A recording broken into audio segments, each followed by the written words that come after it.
On the Go Inc. produces two models of traveling cases for laptop computers, the Programmer and the Executive. The bags have the following characteristics. The selling price for the Programmer is $70 a bag with variable cost of $30, which gives it a contribution margin of $40 per bag.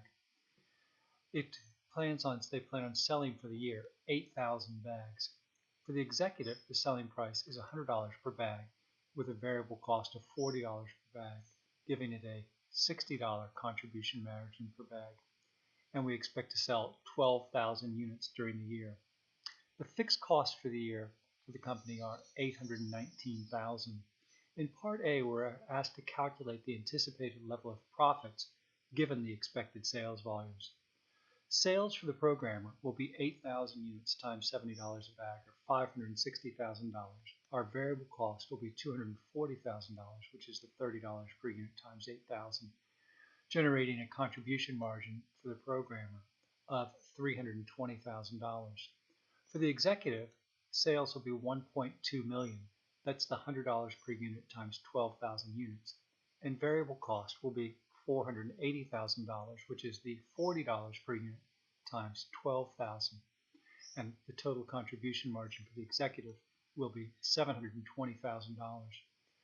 For the entire company On the Go Inc. then, we can sum together the sales, and we have total sales of $1,760,000, and we have total variable cost of $720,000. This provides a total contribution margin for On the Go of $1,040,000. If we subtract the fixed cost of $819,000, we get a contribution margin, or rather net income, of $221,000. Assuming that the product mix is the same at break-even, we're asked to calculate the break-even point.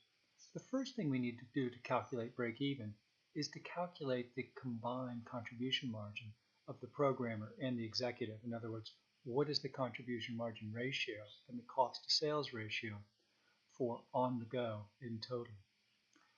We can do this by taking our total variable cost of $720,000 and dividing it by the total sales revenue of $1,760,000, and we get a cost to sales ratio of 40.9%, which gives us a contribution margin ratio of 59.1%.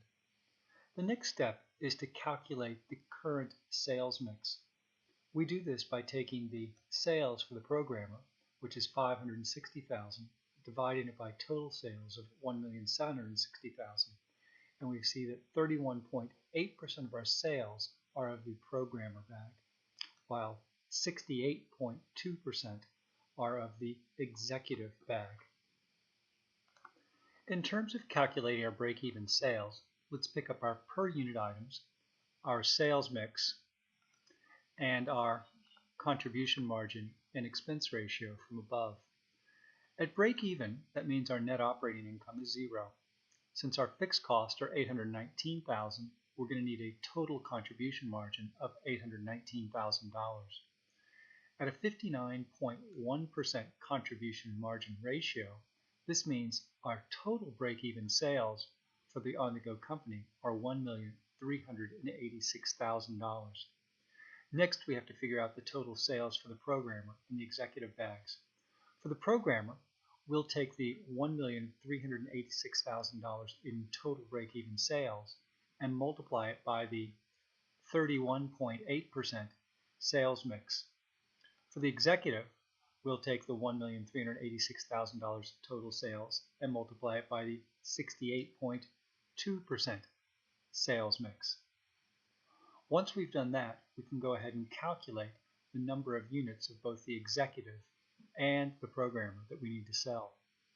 For the Programmer, we're going to need to sell 6,300 bags. We take the $441,000 in sales revenue divided by the per unit price.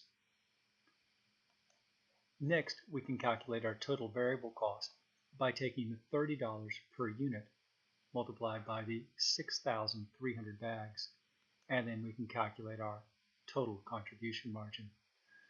For the Executive, we'll go ahead and calculate the number of units, again by taking the total sales for the executive of $945,000, dividing it by our selling price of $100 per unit. This gives us 9,450 bags. To calculate variable cost, we multiply the 9,450 by the $40 per unit to get $378,000 in total variable cost, which gives us a contribution margin of $567,000.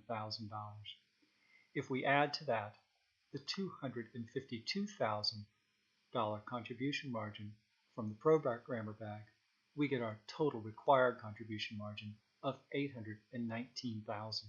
For Part C, we're asked what would happen to the break-even point if we sold 9 bags for the programmer to every 1 bag for the executive. The easiest way to do this is to put together a short contribution margin income statement for the programmer based on 9 bags and for the executive based on 1 bag.